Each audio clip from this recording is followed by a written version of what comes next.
السلام علیکم ورحمۃ اللہ وبرکاتہ۔ نحمدہ ونصلی علی رسولہ الکریم، اما بعد فاعوذ باللہ من الشیطان الرجیم، بسم اللہ الرحمن الرحیم۔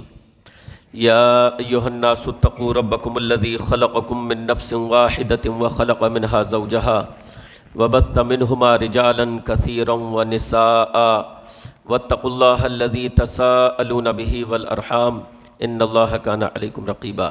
وقال یا ایہا الذین آمنوا اتقوا اللہ حق تقاتہ ولا تموتن الا وانتم مسلمون۔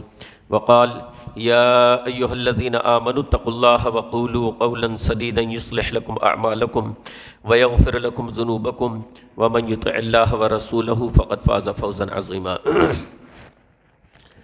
تمام قسم کی تعریفیں، کبریائی، حمد و ثنا اللہ رب العالمین کے لیے ہیں، اور بے انتہا درود و سلام نازل ہو سیدنا حبیبنا و مولانا جناب محمد الرسول اللہ صلی اللہ علیہ وسلم پر۔ میرے بھائیوں اور بہنوں، یہ رجب کا مہینہ چل رہا ہے۔ اللہ رب العالمین کے یہاں عمل وہ قابل قبول ہے کہ جس پر اللہ کی مہر لگی ہو اور جناب محمد الرسول اللہ صلی اللہ علیہ وسلم کی مہر لگی ہو۔ یہ آپ اچھی طرح سے جانتے ہیں کہ یا تو اللہ کی مہر لگی ہو، قرآن مجید سے وہ چیز ثابت ہو، یا جناب محمد الرسول اللہ صلی اللہ علیہ وسلم کی مہر لگی ہو، حدیث مبارکہ سے وہ چیز ثابت ہو، تو وہ عمل اللہ رب العالمین کے یہاں قابل قبول ہوگا۔ اور ایسا عمل کہ جسے دین سمجھ کر انجام دیا جائے اور اس کا ثبوت قرآن و حدیث سے نہیں ملتا، وہ دیکھنے میں کتنا ہی بھلا معلوم ہو، کتنا ہی اچھا معلوم ہو، کتنا ہی پرانا ہو، کتنے ہی زمانے سے چلا آ رہا ہو، کتنا ہی زیادہ عوام اس کو انجام دیتی ہو، اس کا اجر و ثواب نہیں ملے گا، اور اجر و ثواب کی امید رکھنا ہی فضول ہے۔ بدقسمتی سے مسلمانوں کے یہاں جو اسلام کی بنیادی چیزیں ہیں، جو اصول ہیں اور جو چیزیں باقاعدہ ثابت ہیں، اس سے غفلت پائی جاتی ہے، اور مسلمانوں کی جو عوام ہے، اکثریت جو علم سے دور ہیں، وہ ان چیزوں میں بڑھ چڑھ کر حصہ لیتے ہیں کہ جن کا تعلق اسلام سے ہے ہی نہیں۔ جو واقعی اصول ہیں، ثابت ہیں جو چیزیں، ان سے دور رہتے ہیں۔ توحید پر دھیان نہیں دیں گے، نماز پر دھیان نہیں دیں گے، باقی دینی کاموں سے انہیں مطلب نہیں۔ لیکن وہ چیزیں کہ جو بدعات کے زمرے میں آتی ہیں، ان میں بڑھ چڑھ کر یہ مسلمان اگربتیاں لگانا، ٹوپی لگا کر اس دن جس دن یہ تمام رسمیں ہوتی ہیں، ادھر ادھر گھومنا، سینریاں لگانا، اور یہ تمام چیزیں انجام دے کر یہ سمجھتے ہیں کہ ہم اسلام پر عمل کر رہے ہیں۔ اور جو لوگ ان چیزوں کو نہیں مانتے، یہ سمجھتے ہیں کہ یار یہ تو دین سے دور ہیں۔ یعنی ایک آدمی نماز بھی پڑھتا ہے، قرآن مجید کی بھی تلاوت کرتا ہے، اس کی داڑھی بھی ہے، اسلام کے مطابق زندگی گزار رہا ہے، لیکن اس کے یہاں شب رات کا حلوہ نہیں بنتا، محرم کا کھچڑا نہیں بنتا، رجب کے کنڈے نہیں بنتے، تو یہ سمجھا جاتا ہے انہیں کہاں دین سے دلچسپی، انہیں لگاؤ ہی نہیں ہے، ان کے یہاں تو کچھ ہوتا ہی نہیں۔ یعنی جسے کہا گیا کہ خرد کا نام جنو رکھ دیا، جنو کا خرد، الٹا کر دیا بالکل۔ جو واقعی اسلام پر عمل کر رہے ہیں ان کے بارے میں یہ تصور کہ یہ تو انہیں کوئی دلچسپی نہیں ہے، اور جو ان چیزوں پر عمل نہیں کر رہے، نماز پڑھنا، روزے رکھنا، قرآن مجید کی تلاوت کرنا، 5 وقت کی نماز پڑھنا، توحید، ان چیزوں پر عمل نہیں کر رہے، بلکہ اگربتی سلگا لینا، چادر چڑھا دینا، قرآن خوانی کروا دینا، یہ چیزیں کر رہے ہیں، کنڈے بنوا لینا، حلوہ بنوا لینا، کھچڑا بنوا لینا، یہ زمانہ ہاں یہ اس بندے کو جو ہے دین سے لگاؤ ہے۔ یہ بڑی عجیب غریب بات ہے۔ مسلمانوں کے یہاں بے علمی میں بہت ساری چیزیں رائج ہو گئیں، اور پھر وہ طبقہ کہ جن کا مزاج یہ ہے کہ وہ چیزوں کی تحقیق نہیں کرتے، بس دیکھتے ہیں کہ پرمپرا ہے، چلی آ رہی ہے، انہوں نے ان چیزوں کو خوب فروغ دیا۔ تو مسلمانوں کی اکثریت جو ہے ان چیزوں پر عمل کرتی ہے، اپنے ملکوں میں، عرب ملکوں میں نہیں، اپنے ملکوں میں ان چیزوں پر عمل کرتی ہے۔ مختلف مہینوں میں، مختلف دنوں میں انہوں نے مختلف بدعات، مختلف خرافات نکال رکھی ہیں۔ انہی میں سے ایک مہینہ، یہ مہینہ جو چل رہا ہے رجب، رجب کے مہینے میں بھی مسلمانوں کے یہاں بڑی ہی عجیب و غریب چیزیں شروع ہو گئیں۔ اب تمہید میں زیادہ وقت نہ لیتے ہوئے میں ان چیزوں کی وضاحت کروں کہ جو رجب میں مسلمانوں کے درمیان رائج ہو گئیں اور اسلام کا اس سے کوئی تعلق نہیں ہے۔ دیکھیے رجب، قرآن و حدیث سے اس کی کیا اہمیت ثابت ہے؟ تو قرآن و حدیث سے صرف اتنا ثابت ہے کہ رجب ان 4 مہینوں میں سے ایک مہینہ ہے کہ جن کو اللہ رب العالمین نے زیادہ محترم قرار دیا۔ ان عدت الشہور عند اللہ 12 شہرا فی کتاب اللہ یوم خلق السماوات والارض منہا 4 حرم۔ اللہ نے فرمایا کہ اللہ نے زمین و آسمان کو جب سے پیدا فرمایا، لوح محفوظ میں مہینوں کی تعداد جو رکھی 12 رکھی۔ ان 12 مہینوں میں سے 4 مہینے حرمت والے ہیں، زیادہ ادب والے ہیں۔ ان مہینوں میں گناہ کے کام مت کرو، جنگ و قتال مت کرو، لڑائی جھگڑا مت کرو، باقی مہینوں میں بھی مت کرو لیکن ان کا زیادہ خیال کرو، ان مہینوں کا۔ پیارے نبی جناب محمد الرسول اللہ صلی اللہ علیہ وسلم نے وضاحت فرمائی کہ ان 4 مہینوں سے جو مراد ہے اس میں ذوالقعدہ، ذوالحجہ، محرم اور ایک مہینہ جو ہے رجب، یہ بھی انہی مہینوں میں سے ایک مہینہ ہے۔ قرآن و حدیث سے رجب کے مہینے کی بس یہ فضیلت ایک پتہ چلتی ہے، اس کے علاوہ رجب کے تعلق سے کوئی اور ذکر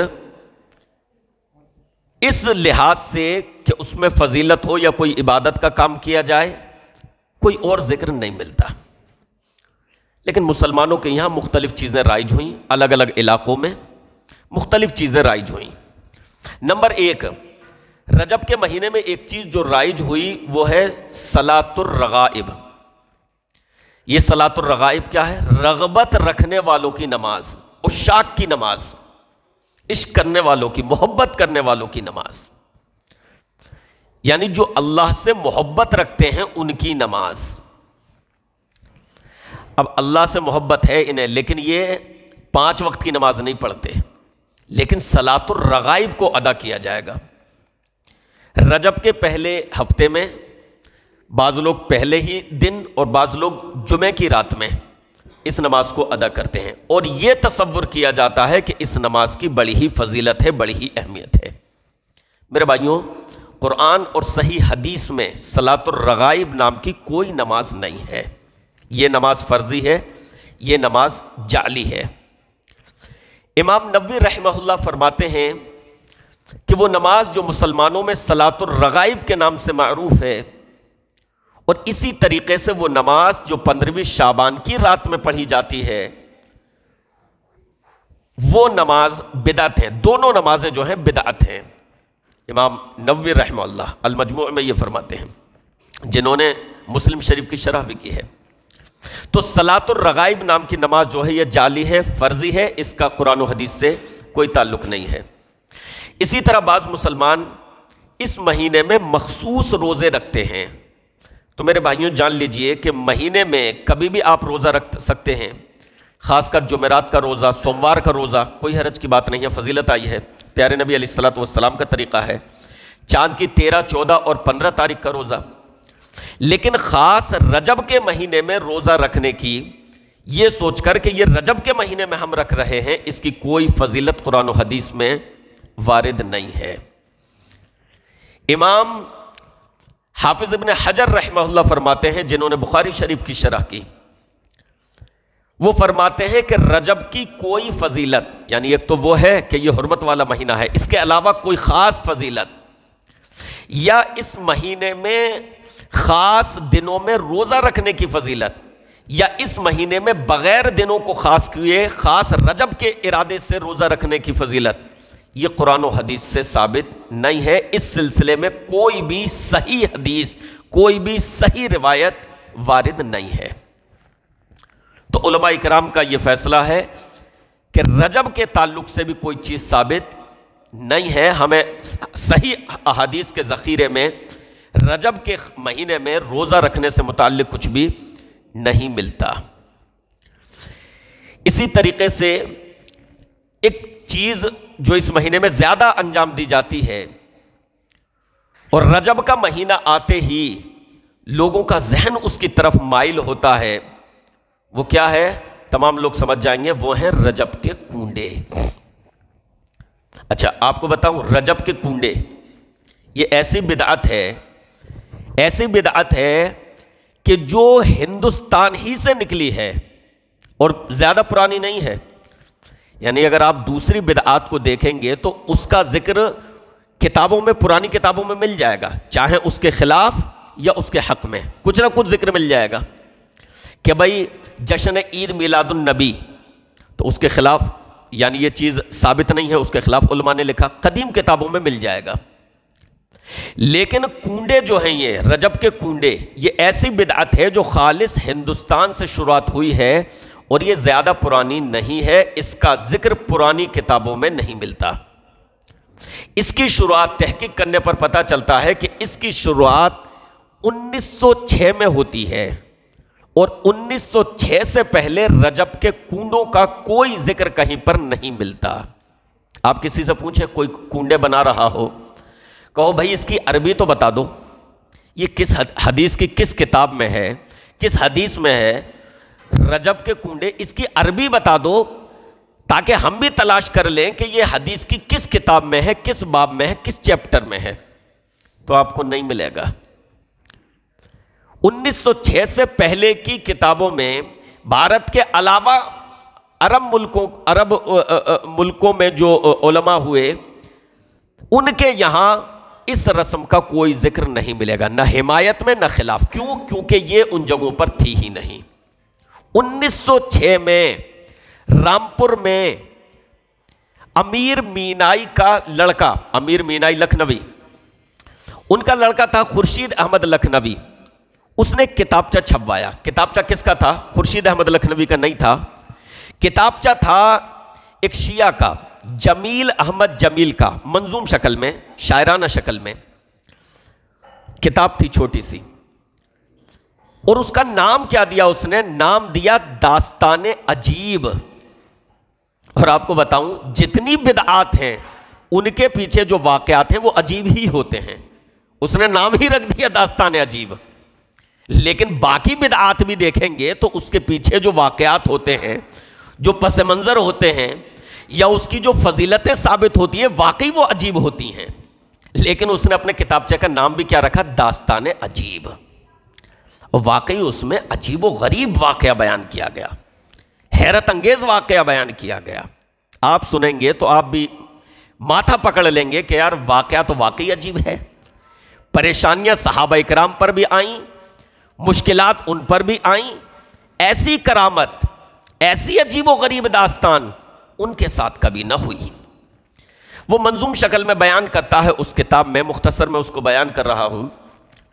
وہ بیان کرتا ہے کہ ایک لکڑہارا تھا بڑا پریشان، اور اس کی بیوی ایک محل میں جو ہے جھاڑا پونچھنے کا کام، صفائی ستھرائی کا کام کرتی تھی. لکڑہارا لکڑیاں اپنی کاٹا کرتا تھا بیوی سے دور. تو حضرت جعفر صادق نے لکڑہارے کو یہ کہا کہ اگر تم میرے نام کی نیاز لگواؤ 22 رجب کو کنڈے بھر کر تو تمہاری تمام مشکلات دور ہو جائیں گی. کس نے کہا؟ حضرت جعفر صادق نے. یہ حضرت جعفر صادق کون ہے؟ امام جعفر صادق نام سنا ہوگا.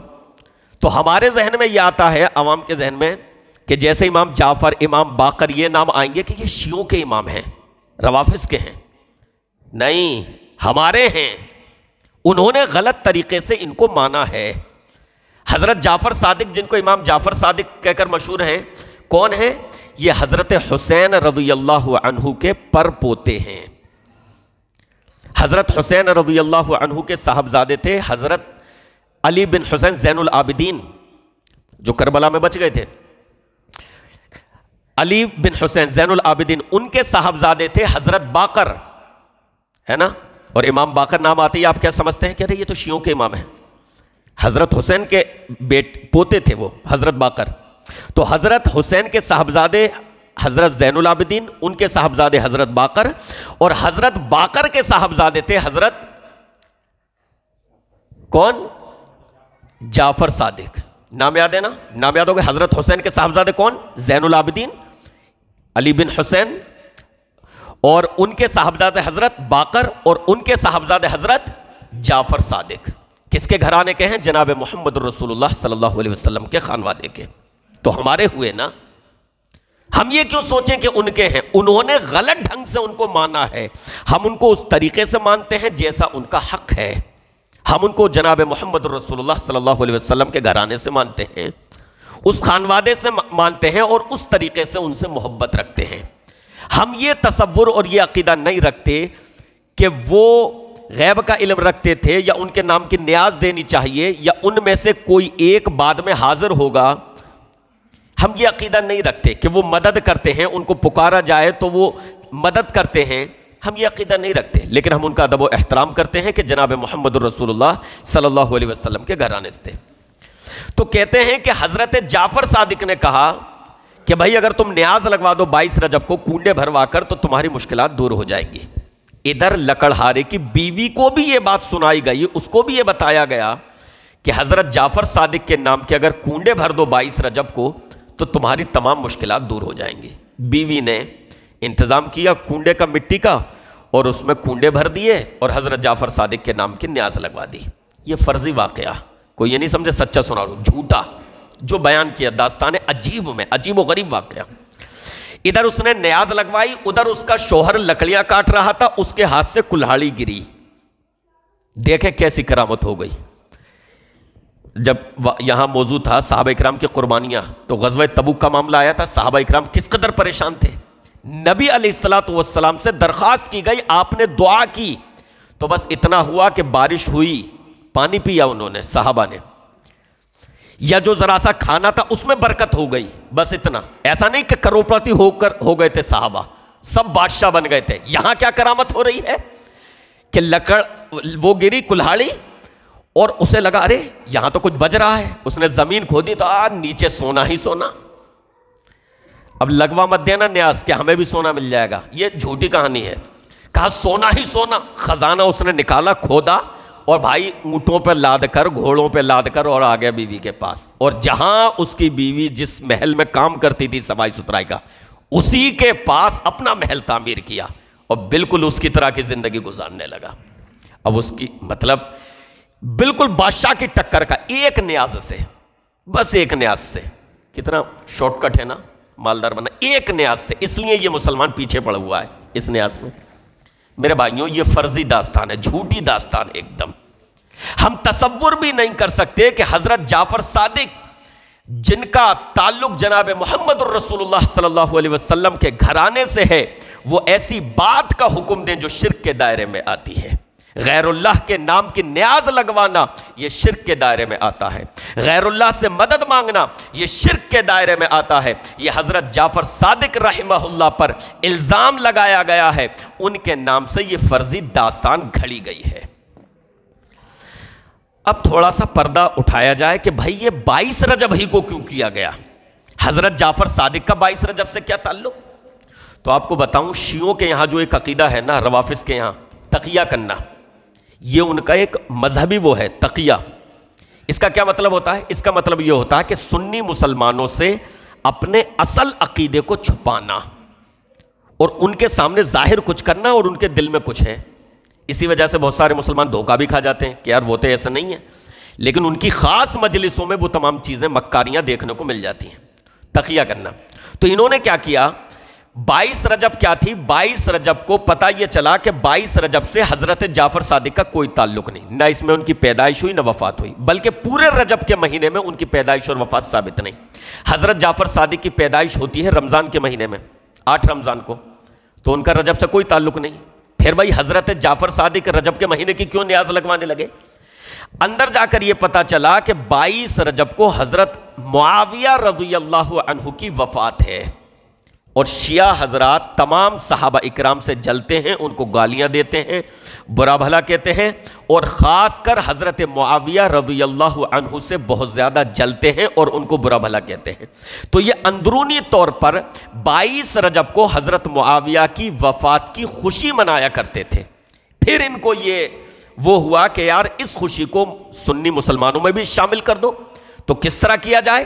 تقیہ کیا جائے، اپنے اصل عقیدے کو چھپائیں اور کوئی ایسی داستان ایموشنل کر کے جذباتی طور پر لوگوں کے سامنے پیش کی جائے کہ مسلمان بس دوڑ چلے کہ بھائی واہ سبحان اللہ ماشاءاللہ۔ لہٰذا داستان عجیب مرتب کی گئی کہ جعفر صادق کا حکم ہے اس دن کنڈے کرنا، نیاز دلوانا اور خوشی منانا، لہٰذا کرو۔ مسلمانوں نے اس کو سنا اور پھر ان کے درمیان بھی یہ چیز رائج ہو گئی۔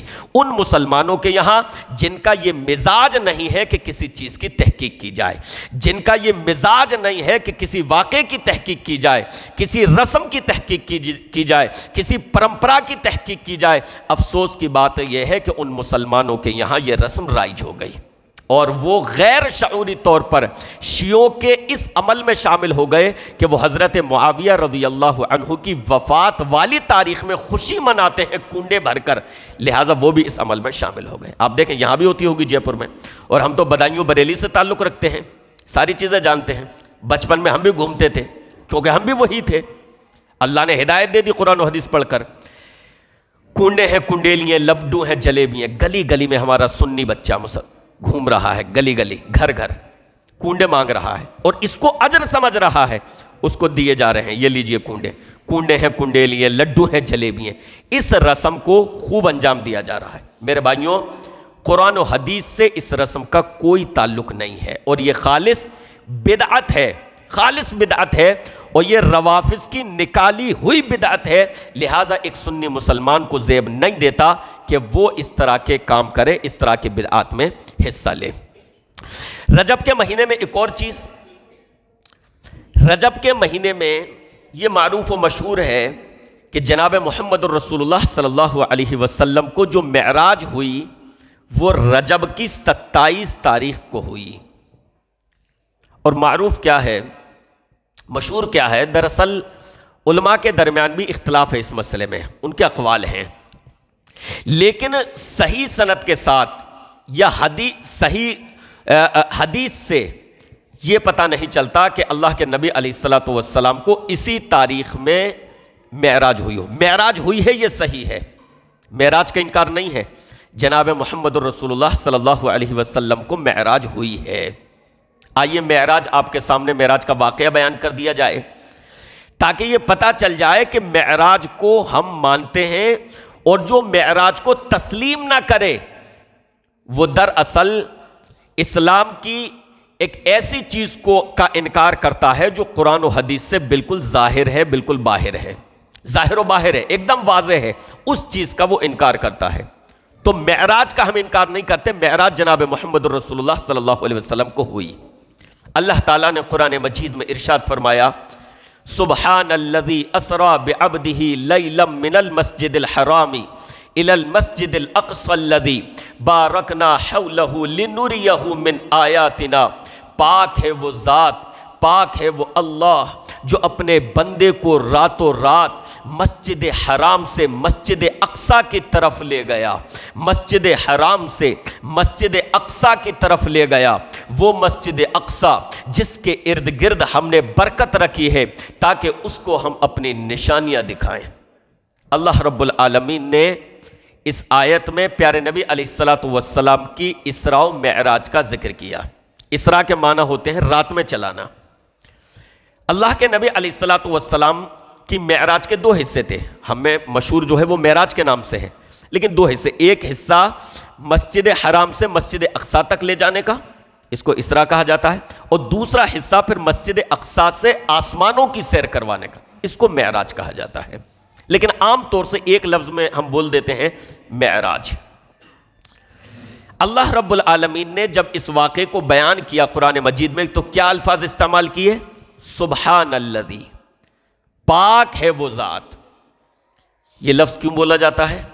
اچھا ایک چیز اور آگے بڑھنے سے پہلے، بعض لوگوں کا یہ خیال ہے، وہ ان کا یہ فاسد عقیدہ ہے کہ اللہ کے نبی علیہ الصلوۃ والسلام کو معراج جسمانی نہیں ہوئی، جبکہ ہمارا ماننا یہ ہے، ہمارا موقف یہ ہے، اور اہل سنت والجماعت کا موقف یہ ہے، اہل سنت والجماعت سے مراد تمام وہ مسلمان جو قرآن و حدیث کو فالو کرتے ہیں، اس پر ایمان رکھتے ہیں، صحابہ اکرام کو مانتے ہیں، ان کا متفقہ فیصلہ یہ ہے کہ جناب محمد الرسول اللہ صلی اللہ علیہ وسلم کو معراج جسمانی طور پر ہوئی۔ اور یہ جو آیت ہے جہاں اللہ رب العالمین نے واقعہ بیان کیا معراج کا، اسی میں اس بات کی دلیل ہے کہ آپ کو بدنی معراج ہوئی۔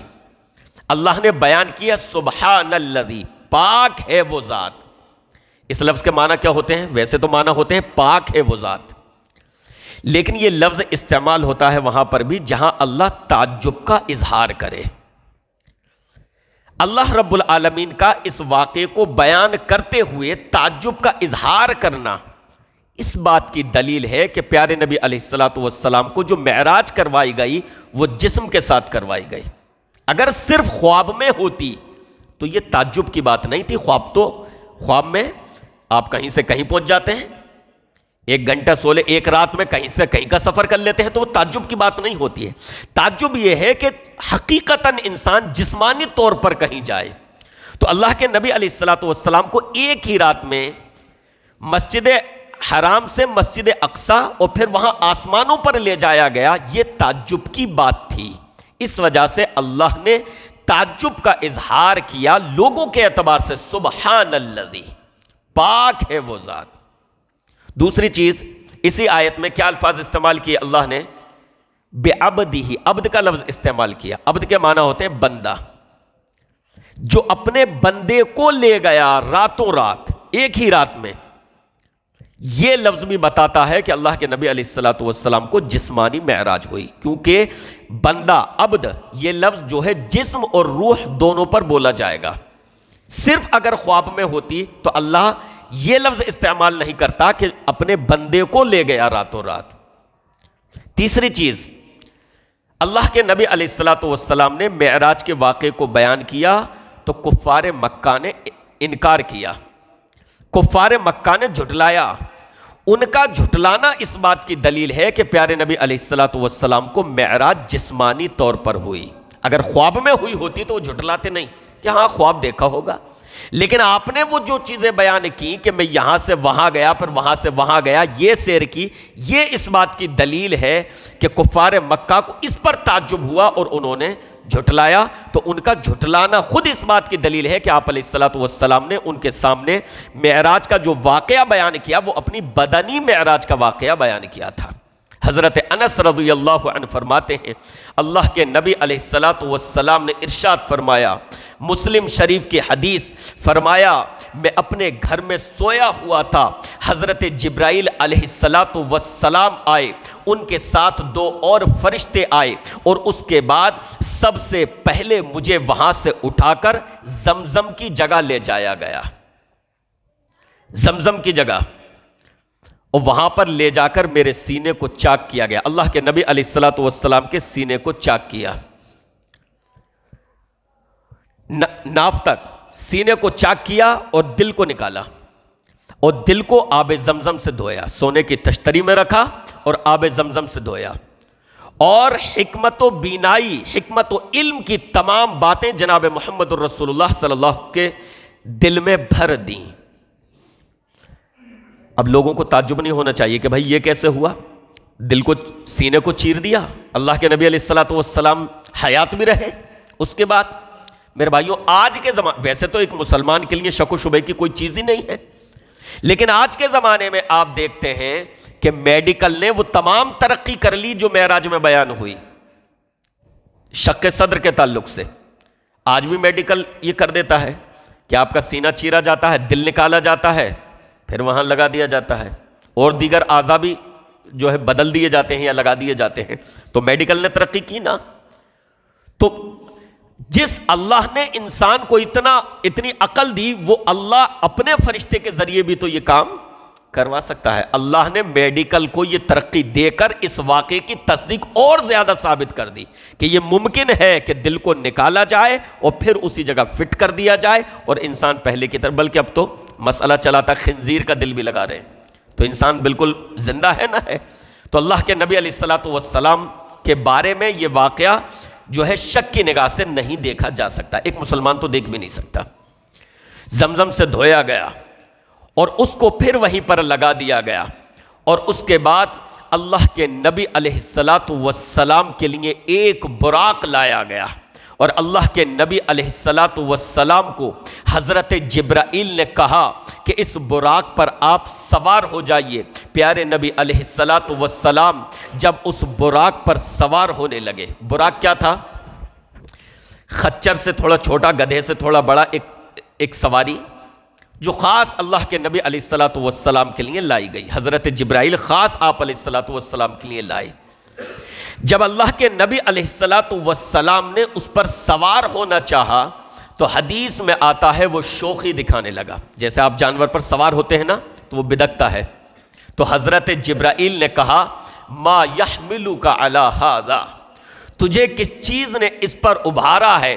فواللہ ما رکبک احد قط اعظم علی اللہ عز وجل منہ، قسم ہے اللہ کی، اللہ رب العالمین کے نزدیک آج یہ جو تجھ پر سوار ہو رہے ہیں، اللہ کے نزدیک ان سے زیادہ معزز کوئی سوار تیرے لیے نہیں ہے. سبحان اللہ.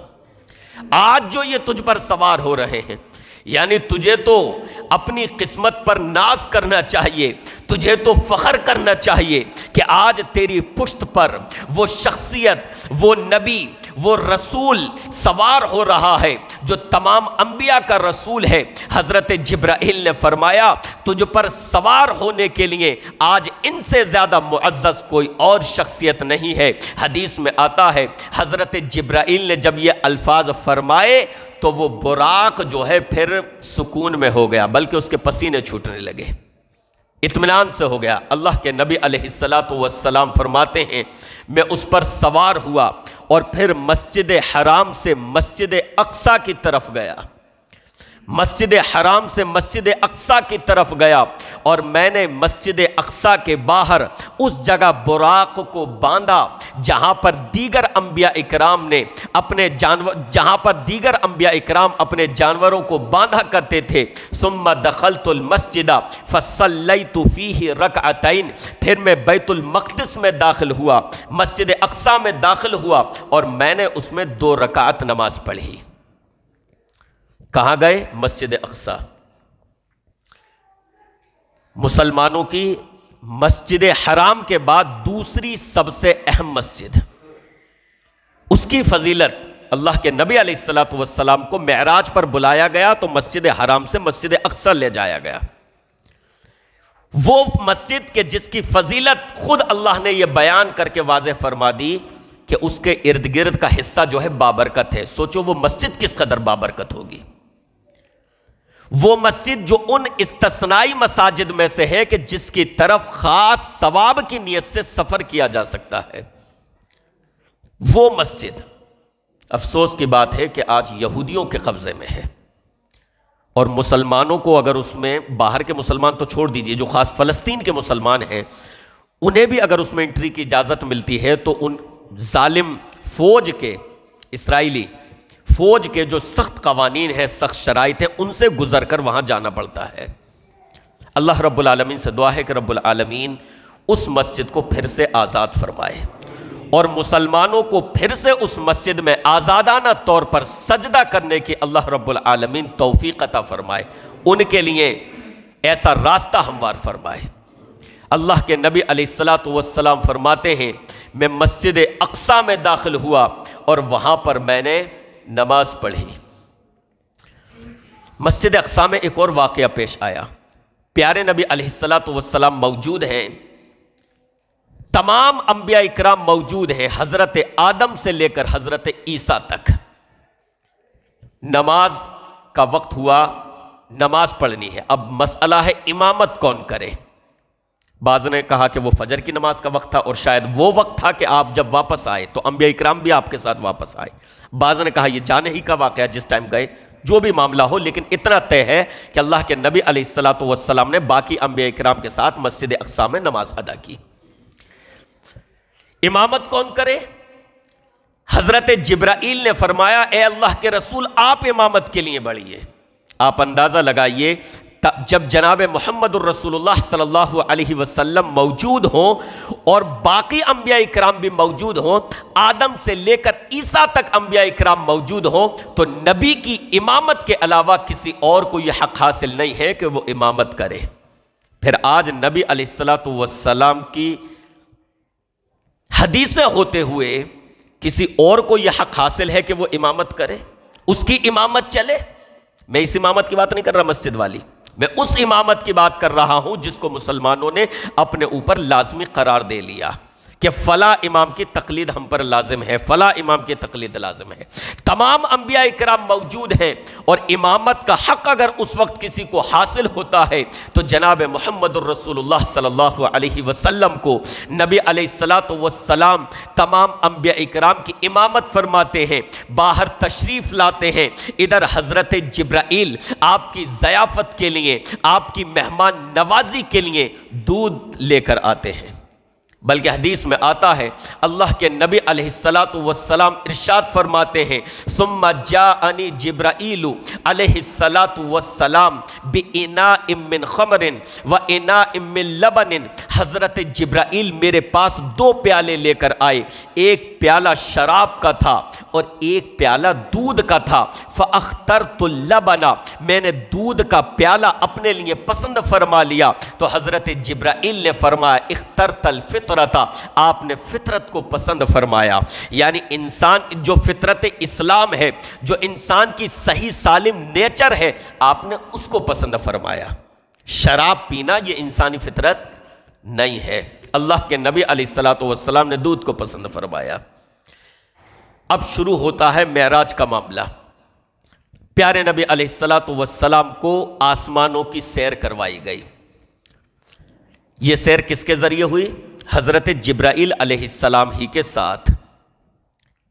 صحیح جو روایات ہیں وہ کیا ہیں کہ حضرت جبرائیل ہی کے، البتہ ایک حافظ ابن حجر نے ایک روایت پیش کی ہے جس سے ایک اشارہ یہ ملتا ہے کہ ایک سیڑھی خوبصورت سی لگائی گئی آسمان کی طرف اور اس سیڑھی پر چڑھے، لیکن جو بات معروف و مشہور ہے اور زیادہ صحیح ثابت ہے اور علماء کے درمیان معروف و مشہور ہے وہ یہ کہ حضرت جبرائیل باقاعدہ براق ہی کے ذریعے اللہ کے نبی علیہ السلام کو آسمانوں کی طرف لے کر گئے، یعنی یہ براق کے ذریعے معاملہ ہوا اس کے مسجد اقصیٰ تک، اور اس کے بعد اللہ کے نبی علیہ السلام حضرت جبرائیل کے ذریعے اوپر گئے۔ پہلے آسمان پر پہنچے، آسمان دنیا پر، پہلے آسمان پر اللہ کے نبی علیہ السلام کی ملاقات کروائی گئی حضرت آدم سے۔ اچھا ایک چیز سمجھ لیجئے، انبیاء اکرام یہاں بھی ملے مسجد اقصیٰ میں بھی، بلکہ ایک روایت ملتی ہے کہ اللہ کے نبی علیہ السلام نے حضرت موسیٰ کو نماز پڑھتے ہوئے بھی دیکھا ان کی قبر میں۔ پھر وہاں ساتویں آسمان پر بھی ملاقات ہو رہی ہے، پھر ادھر بھی ملاقات ہو رہی ہے۔ یہ معاملہ کیا ہے میرے بھائیوں؟ دراصل معراج کا جو واقعہ ہے، اسراء و معراج کا، یہ پورا کا پورا واقعہ معجزے سے تعلق رکھتا ہے، اور معجزے کا مطلب ہی یہ ہے کہ ایسے واقعات کا پیش آنا جو عام فطرت کے خلاف ہو، عام عقل کے خلاف ہو، عقل جسے تسلیم نہ کرے۔ لہٰذا انبیاء کرام سے یہاں بھی ملاقات ہونا، باقی آسمانوں پر بھی ملاقات ہونا، یا حضرت موسیٰ کو کہیں پر نماز پڑھتے ہوئے دیکھنا، پھر اس کے بعد آگے چل کر ملاقات ہونا، اس کی وجہ سے ذہن میں کنفیوژن نہیں ہونا چاہیے۔ معراج کے پورے واقعے کو ہم معجزے کی نظر سے دیکھیں، اور معجزے کا مطلب ہی یہ ہے کہ اس میں ایسے واقعات پیش آئے ہیں جو عام عادت سے ہٹ کر ہیں، عام حالات سے ہٹ کر ہیں۔ پہلے آسمان پر آپ کی ملاقات کروائی گئی حضرت آدم علیہ السلام سے، اور میں تو یہ سمجھتا ہوں کہ ان مختلف آسمانوں پر جو اللہ کے نبی علیہ السلام کی ملاقات کروائی گئی انبیاء کرام سے، اس میں بھی ہمارے نبی جناب محمد الرسول اللہ صلی اللہ علیہ وسلم کے استقبال کا پہلو چھلکتا ہے۔ قربان جائیے اس نبی پر کہ اللہ رب العالمین ہر آسمان پر ایک نبی سے آپ کا استقبال کروا رہا ہے، کیونکہ جب آپ کے یہاں کوئی مہمان آتا ہے اس مہمان کی حیثیت دیکھی جاتی ہے، یہ مہمان کس طرح کا ہے، اس کی حیثیت کے اعتبار سے اس کے استقبال کا انتظام کیا جاتا ہے۔ اگر مہمان کم حیثیت کا مالک ہے آپ گھر کی صفائی ستھرائی کر لیتے ہیں، اگر مہمان اس سے بڑا ہے آپ اپنے گھر کا ڈیکوریشن بھی کرتے ہیں، لائٹیں بھی لگواتے ہیں، اگر مہمان اس سے بڑا ہے آپ گلی کو بھی سجا لیتے ہیں۔ اللہ رب العالمین نے جس مہمان کو بلایا ہے وہ مہمان تمام رسولوں کے سردار اللہ رب العالمین کے پیارے اور محبوب جناب محمد الرسول اللہ صلی اللہ علیہ وسلم ہیں۔ لہٰذا اللہ اپنے نبی کا استقبال انبیاء کرام کے ذریعے آسمانوں پر کروا رہا ہے۔ پہلے آسمان پر حضرت جبرائیل کے ذریعے استقبال کروایا جاتا ہے، دوسرے آسمان پر حضرت عیسیٰ حضرت یحییٰ سے ملاقات ہوتی ہے، وہ خوش آمدید کہتے ہیں، تیسرے آسمان پر حضرت یوسف کے ذریعے استقبال کروایا جاتا ہے، چوتھے آسمان پر حضرت ادریس علیہ السلام سے ملاقات کروائی جاتی ہے، پانچویں آسمان پر حضرت ہارون سے ملاقات کروائی جاتی ہے۔ اللہ اکبر! شان دیکھیں ہمارے نبی کی، معراج سے کیا شان جھلکتی ہے جناب محمد الرسول اللہ صلی اللہ علیہ وسلم کی۔ آگے بڑھوں گا، ایک چیز یاد آ رہی ہے،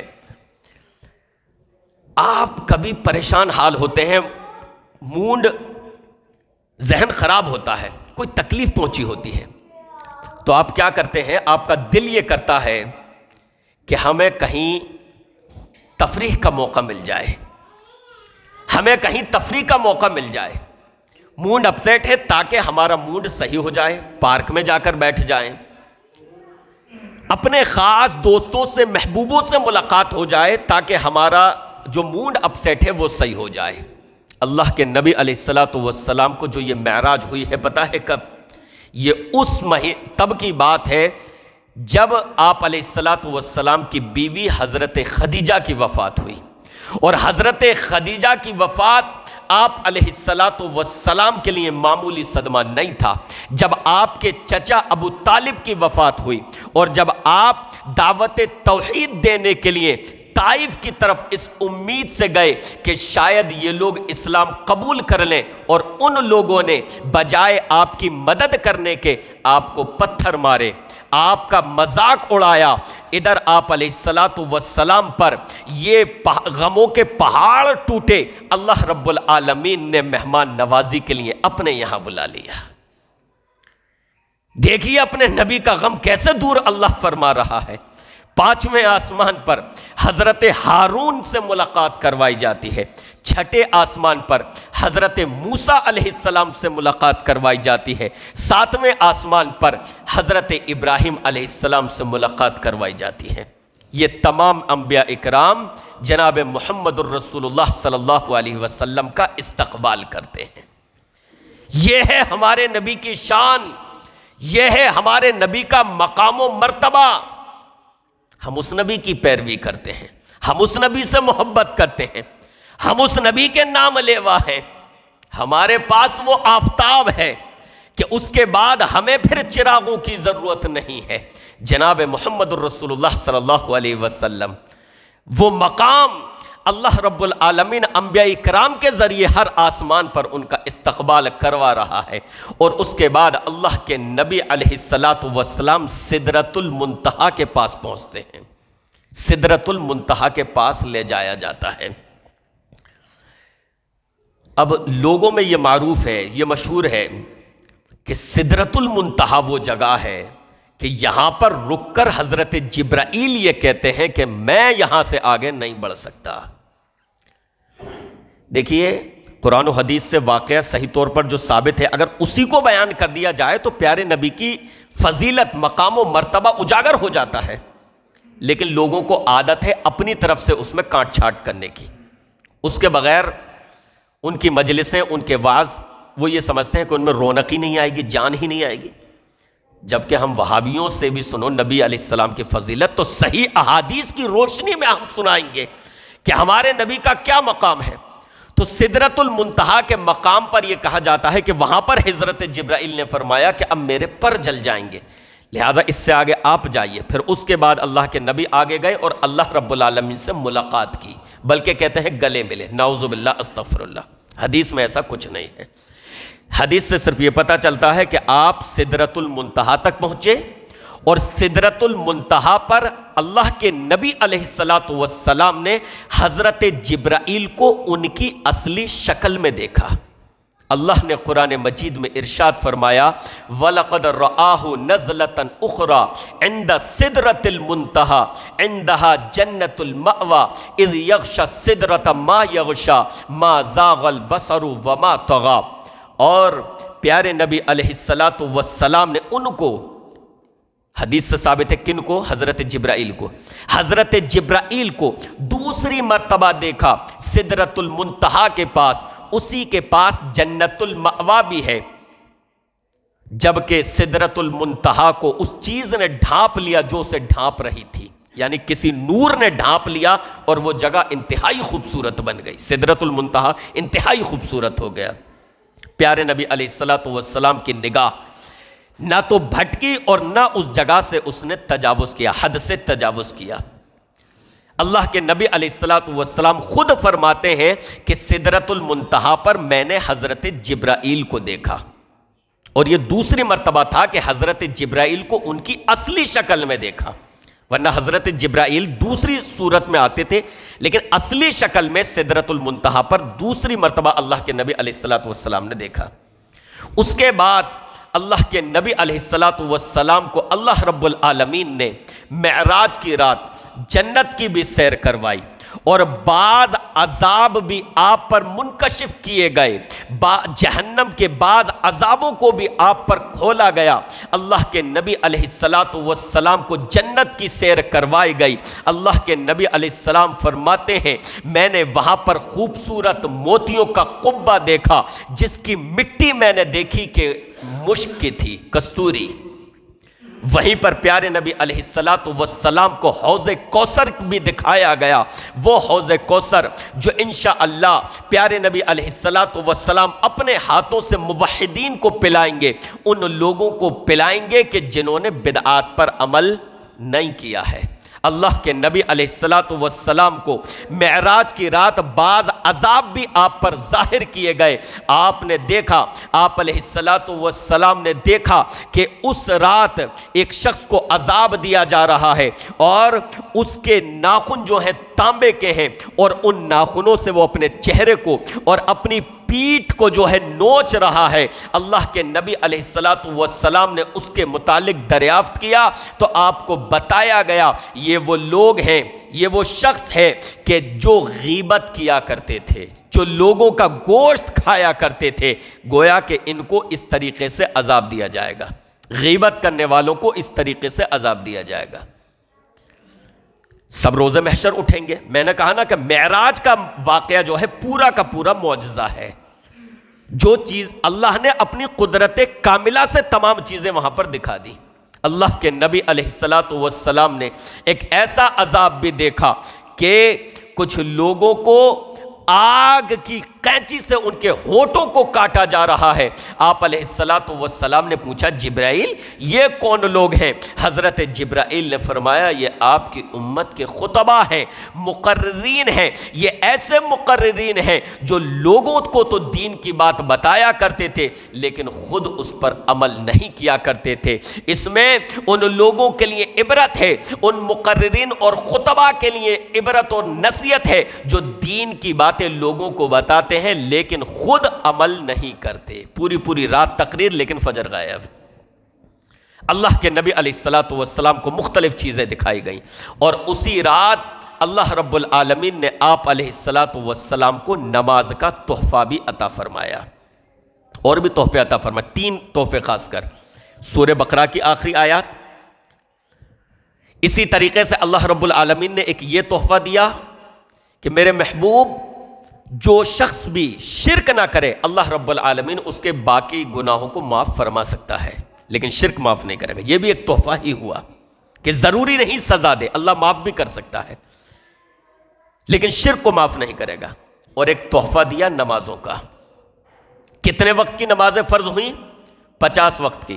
واقعہ آپ نے بارہا سنا ہوگا، حضرت موسیٰ نے کہا کہ میں اپنی امت کو دیکھ چکا، نہیں پڑھ سکی وہ نماز، آپ کی امت بھی نہیں پڑھ سکے گی، بہت ہے، اللہ رب العالمین سے کم کروائیے، ڈسکاؤنٹ کروائیے۔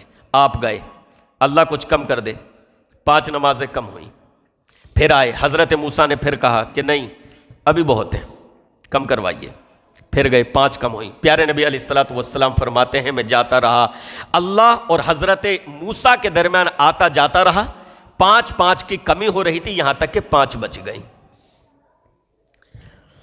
اب بعض نوجوان سوچ رہے ہوں گے ایک چکر اور لگا لینا تھا، گھوڑا بھاگ بالکل 5 کا ہی چل رہا ہے نا، 50 سے 45، 40، 35، تو آخر میں 5 بچیں، تو ایسا تو نہیں اللہ ایک آدھ معاف کرتا، 5 کا ہی چل رہا تھا سیدھا حساب، اور حضرت موسیٰ نے کہا بھی تھا اور جائیے بھائی، ایک چکر اور لگانا تھا، تمام چیزیں بچ جاتی جو ہمیں سست کاہل کہا جاتا ہے، مولانا لوگوں کی تقریریں چلتی ہیں، ان تمام سے ہم نجات پا جاتے۔ حضرت موسیٰ نے کہا، لیکن اللہ کے نبی علیہ السلام نے فرمایا کہ نہیں، اب مجھے حیا آتی ہے اپنے رب کے پاس جاتے ہوئے، اور اللہ نے فرما دیا کہ اے محمد یہ 5 نمازیں ہیں لیکن ان کا اجر و ثواب 50 کے برابر ہے، ایک نیکی کا ثواب 10 کے برابر، جو 5 پڑھے گا نمازیں وہ 5 پڑھے گا، اجر و ثواب میں اسے 50 کا عطا فرماؤں گا، میرے یہاں میرے قول میں تبدیلی نہیں ہوتی ہے، اس کو اجر و ثواب 50 کا ملے گا۔ اللہ کے نبی علیہ السلام معراج کی رات نماز کا تحفہ ہمارے پاس لے کر آئے۔ میرے بھائیوں، آپ اپنے دوست کو کوئی تحفہ دیں اور اس تحفے کی اگر وہ قدر نہ کرے تو آپ کا دل دکھے گا یا نہیں؟ آپ برا مانیں گے یا نہیں؟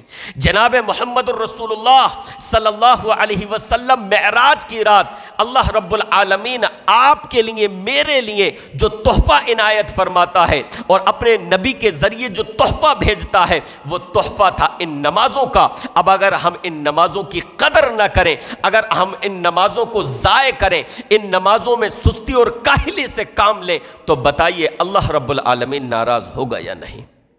اللہ کے نبی علیہ السلام لوگوں کے درمیان آتے ہیں، لوگوں میرے ساتھ ایسا واقعہ پیش آیا ہے، رات میں ایک ہی رات میں مسجد حرام سے مسجد اقصی کی طرف گیا۔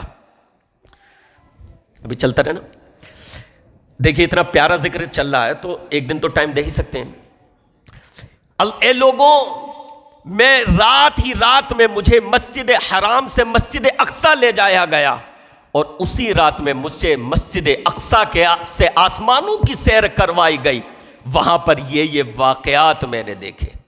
ابو جہل نے سنا، کیا دعویٰ کر دیا آج، لیکن ابو جہل خاموش رہا، کہا کہ ابھی اگر جھٹلا دوں تو کہیں ایسا نہ ہو کہ باقی لوگوں کے سامنے یہ بیان نہ کریں، خاموش رہا مکاری سے۔ کہا باقی لوگوں کو لے آؤں، یہی بیان کرو گے؟ کہا ہاں یہی بیان کروں گا۔ گیا، چلو بھائی چلو، آج تو نئی سٹوری چل رہی ہے۔ لوگ آ گئے، اللہ کے نبی علیہ السلام نے بیان کیا کہ میرا رب مجھے ایک ہی رات میں اپنی قدرت کاملہ سے مسجد حرام سے مسجد اقصی لے گیا، مسجد اقصی سے مجھے آسمانوں کی سیر کروائی گئی، مجھے جنت کی سیر کروائی گئی، مجھ پر عذاب جہنم کے بعض واقعات کو منکشف کر دیا گیا۔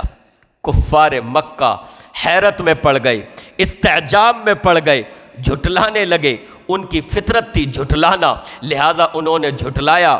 یہ کیسے ممکن ہے کہ ہم مسجد حرام سے مسجد اقصی اس وقت کے زمانے سے تقریباً 40 راتوں میں پہنچتے ہیں؟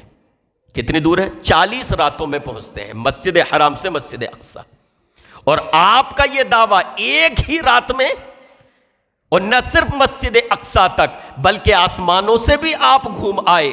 یہ تو بالکل عجیب و غریب بات ہے، یہ کیسا ہو سکتا ہے؟ اچھا، اگر آپ سچے ہو، آپ جو واقعہ بیان کر رہے ہو اس میں اگر آپ سچے ہو تو ہمیں بتاؤ مسجد اقصی کیسی ہے؟ ہم بھی وہاں پر گئے ہیں، ہم نے بھی جا کر دیکھا ہے، اس کے ستون کیسے ہیں، اس کی دیواریں کیسی ہیں۔ اللہ کے نبی علیہ السلام نے فرمایا، جب لوگوں نے مجھ سے مسجد مسجد اقصی کی نشانیاں پوچھنی شروع کی، بیت المقدس کے بارے میں پوچھنا شروع کیا۔ میں اپنی یادداشت کی بنیاد پر ان کو بتا رہا تھا، لیکن مجھ سے انہوں نے کچھ ایسی چیزیں پوچھی جس کی وجہ سے میں تشویش میں آ گیا، کیونکہ ساری چیزیں تو یاد نہیں رہتی، ذہن سے نکل جاتی ہیں، لیکن یہ چیزیں ایسی پوچھ رہے تھے، ستون کتنے ہیں، فلاں ستون کیسا ہے، دیواریں کتنی ہیں، فلاں چیزیں کیسی ہے۔ کہتے ہیں میرے دل پر بوجھ ہوا، میں تشویش میں مبتلا ہوا۔ ادھر اس اللہ نے، اس رب نے جس نے یہ معراج کروائی تھی، مسجد اقصی کے پورے نقشے کو، مسجد اقصی کو اٹھا کر میری نگاہوں کے سامنے رکھ دیا۔ اب وہ پوچھتے جاتے تھے، میں دیکھ کر ان کو پوچھی ہوئی چیز ان کو بتاتا جاتا تھا، ان کو نظر نہیں آ رہا تھا، وہ جھٹلانا چاہ رہے تھے۔ میرے دل میں تشویش ہوئی، میرے دل میں تشویش ہوئی۔ ادھر رب نے مسجد اقصی کو میرے سامنے اٹھا کر رکھ دیا۔ اب یہ جو کچھ پوچھتے جاتے تھے میں دیکھ کر بتاتا جاتا تھا کہ اتنے ستون ہیں، فلاں ستون ادھر ہے، اس طرح دیوار ہے، اس طرح فلاں چیز ہے، اس طرح فلاں چیز ہے، اس طرح مینار ہے، اس طرح گنبد ہے۔ میں نے پورا حال ان کے سامنے جو کچھ وہ پوچھتے گئے میں بتاتا گیا۔ ان پر حجتیں تمام کرنی تھی، لیکن ان کو نہ ماننا تھا، انہوں نے نہ مانا۔ یہ حال ان کا تھا جنہوں کو نہ ماننا تھا۔ رہی بات ان کی جو محبان رسول تھے، جو غلامان رسول تھے، جو نبی کی باتوں پر ایمان لاتے تھے، جو نبی کی باتوں پر یقین رکھتے تھے، ان کا حال یہ تھا کہ حضرت ابوبکر کے پاس لوگ گئے۔ آپ کو معلوم ہے کہ آپ کے نبی کہ جن کو آپ اپنا نبی اور رسول تسلیم کرتے ہیں، آج وہ کیا واقعہ بیان کر رہے ہیں۔ آج وہ کہہ رہے ہیں ایک ہی رات میں وہ مسجد اقصی تک ہو آئے اور واپس بھی آ گئے اور آسمانوں پر بھی ہو آئے۔ کیا ابو بکر تم ان کی اس بات کا بھی اعتبار کرو گے؟ لوگوں کا یہ خیال تھا ابو بکر جھٹلا دے گا، یہ ایسی بات ہے جس پر ابو بکر اعتبار نہیں کر سکتا، یہ بات عقل میں نہیں آتی ہے۔ لیکن ابو بکر نے ایک ہی بات پوچھی، کیا واقعی یہ بات انہوں نے کہی ہے؟ کہا ہاں واقعی وہ یہ بات کہہ رہے ہیں۔ کہا اگر انہوں نے کہا ہے تو میں تصدیق کرتا ہوں، اور اس دن سے ابو بکر کا نام پڑ جاتا ہے صدیق۔ میں تصدیق کرتا ہوں، یہ ان کا عالم تھا۔ میرے بھائیوں، جب میں نے آپ کو اتنی باتیں بتائیں معراج کے بارے میں، تو اگر صحیح سند سے کچھ یہ ثابت ہو کہ کس مہینے میں ہوئی، اسے بتانے میں کوئی حرج ہے؟ کوئی حرج نہیں ہے۔ لیکن ایسی کوئی بھی چیز ثابت نہیں ہے کہ اللہ کے نبی علیہ الصلوۃ والسلام کو معراج کس مہینے میں ہوئی، اور اس میں بھی اللہ کی کوئی حکمت ہوگی۔ حافظ ابن حجر نے 10 سے زیادہ قول پیش کیے اسکالرز کے، علماء کے۔ کوئی کہتا ہے ہجرت سے 11 مہینے پہلے، کوئی کہتا ہے 8 مہینے پہلے، کوئی کہتا ہے 7 مہینے پہلے۔ رجب کا بھی یہ قول ہے کہ رجب کے مہینے میں ہوئی۔ ہم کہتے ہیں مان لیجئے یہ ثابت ہو جائے کہ رجب ہی کے مہینے میں ہوئی اور 27ویں رجب ہی کو ہوئی، تب بھی ہمارے اور آپ کے لیے یہ جائز نہیں ہے کہ اس رات میں وہ کام کریں کہ جن کاموں کا ثبوت قرآن و حدیث سے نہیں ملتا۔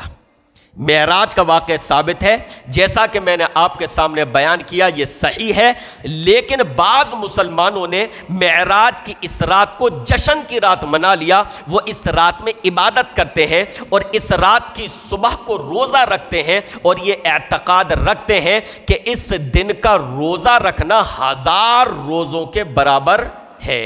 ایک روزہ میں نے بتایا نا، اس طرح کی جتنی چیزیں ہوں گی اس میں لمبی لمبی ہوگی، تھوڑی بہت نہیں ہوگی، تھوڑی بہت نہیں ہوگی۔ ایک روزہ 1000 روزوں کے برابر ہے۔ تو میرے بھائیوں، یہ تمام چیزیں جو ہے ثابت نہیں ہیں۔ معراج کے تعلق سے قرآن و حدیث میں صحیح سند کے ساتھ جو واقعات ہیں وہ میں نے آپ کے سامنے پیش کر دیے، لیکن اس رات میں چراغاں کرنا، عبادت کرنا یا دیگر بدعات پر عمل کرنا، یا اس رات کی صبح کو روزہ رکھنا اور پھر اس پر یہ سمجھنا کہ ہمیں بہت زیادہ اجر و ثواب ملے گا، تو میرے بھائیوں یہ ہماری بھول ہے۔ ہم تمام مسلمانوں کو ان تمام چیزوں سے پرہیز کرنا چاہیے۔ اب میں آخر میں 5 منٹ اور آپ کے لوں گا، 5-7 منٹ، ایک اہم پیغام آپ کو دینا چاہوں گا۔ یہ موضوع سے متعلق چیزیں ہو گئیں۔ میرے بھائیوں، کرناٹک میں آپ دیکھ رہے ہیں کیا معاملہ اٹھا ہے۔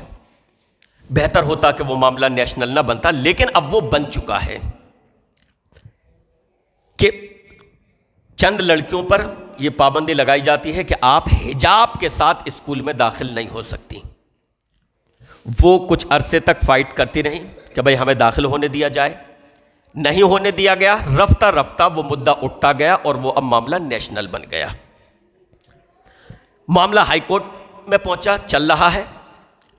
اس دوران ایک اور واقعہ پیش آیا ہائی کورٹ میں پہنچنے سے پہلے کہ ایک لڑکی حجاب کے ساتھ، مسکان، اسکول میں داخل ہوتی ہے، ادھر فرقہ پرست بھگوا گمچھے اپنے گلے میں ڈالے ہوئے ہوتے ہیں اور وہ اس کے سامنے اکیلی لڑکی، تنہا مسکان، جب اسکول میں داخل ہوتی ہے یہ گمچھے ڈالے ہوئے اس کے سامنے آتے ہیں، جے شری رام، جے شری رام، جے شری رام، بھیڑ ہے۔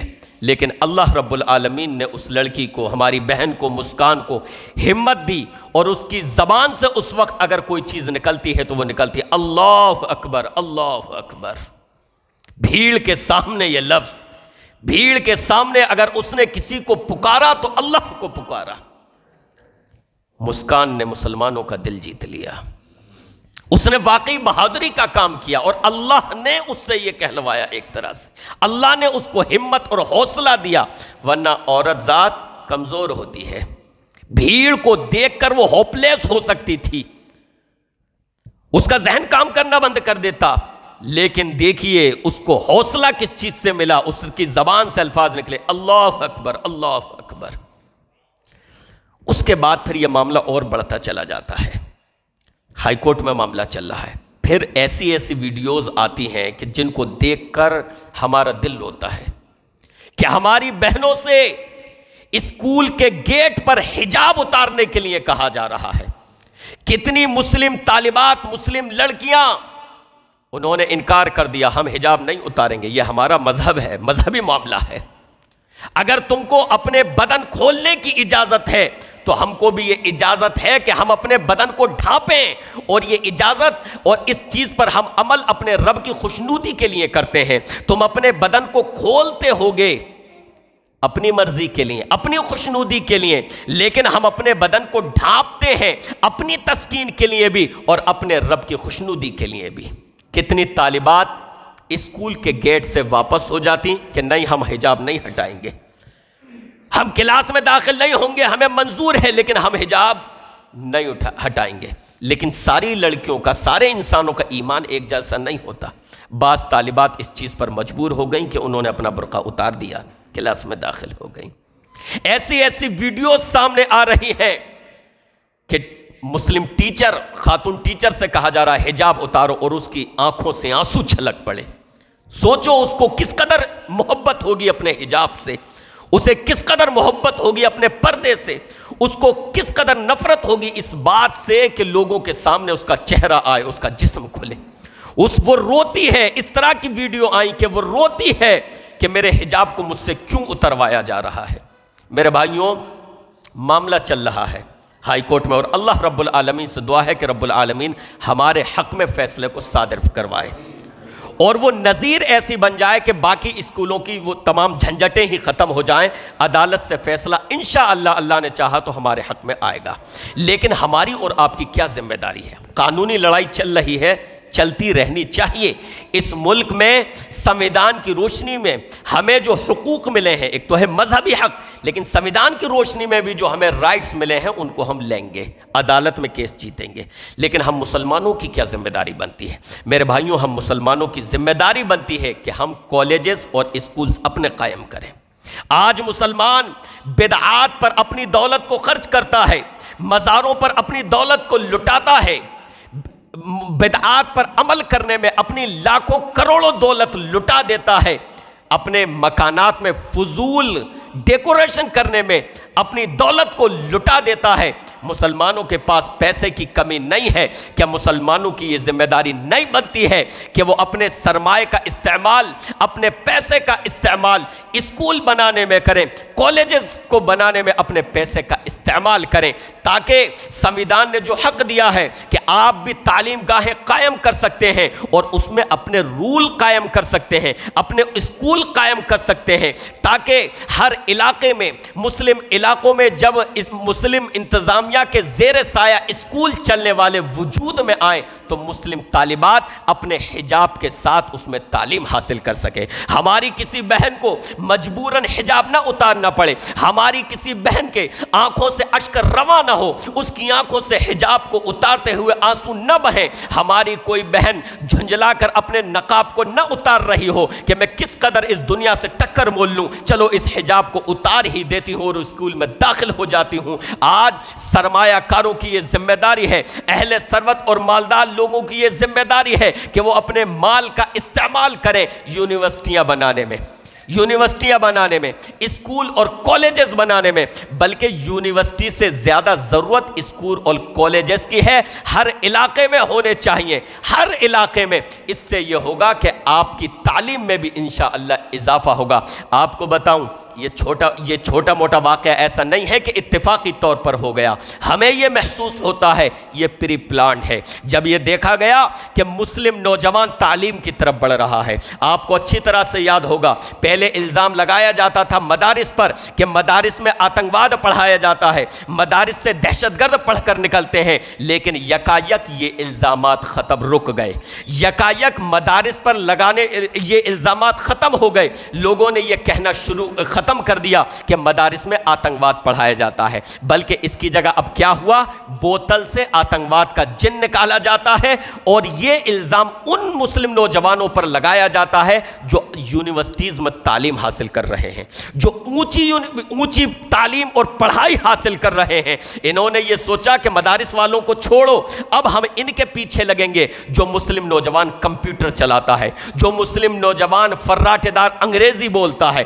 جو مسلم نوجوان تعلیم حاصل کر کے ہماری آنکھوں میں آنکھیں ڈال کر ہم سے بات کرتا ہے اور اپنا سنویدھانک حق ہم سے مانگتا ہے، ادھیکار اپنا مانگتا ہے، آئین کی روشنی میں، کانسٹیٹیوشن کی روشنی میں وہ ہماری آنکھوں میں آنکھیں ڈال کر اپنا حق مانگتا ہے، اب ہم اس مسلم نوجوان کو ٹارگیٹ کریں گے۔ لہٰذا مسلم نوجوانوں کے انکاؤنٹر کرنے کا معاملہ چلا۔ مسلم نوجوانوں کے آپ دیکھیے بٹلہ ہاؤس میں جو انکاؤنٹر ہوا تھا، بٹلہ ہاؤس میں جو انکاؤنٹر جن بچوں کا، جن مسلم نوجوانوں کا ہوا تھا، وہ یونیورسٹی میں وہ تعلیم حاصل کر رہے تھے کہ یونیورسٹی والے بتاتے ہیں کہ جو پڑھائی وہ پڑھ رہے تھے ان کو اتنی فرصت ہی نہیں کہ ادھر ادھر دھیان دیں، وہ آتنکواد میں کہاں سے اپنا ذہن لگاتے، وہ تعلیم حاصل کر رہے تھے لیکن ان کو کھل رہے تھے کہ یہ نوجوان تعلیم حاصل کر کر ہم سے اپنا حق مانگے گا۔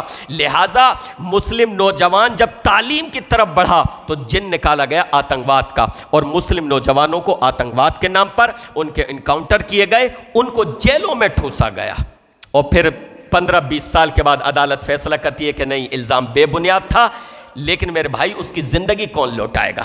وہ گیا تھا جوان، بوڑھا ہو کر جیل سے نکل رہا ہے۔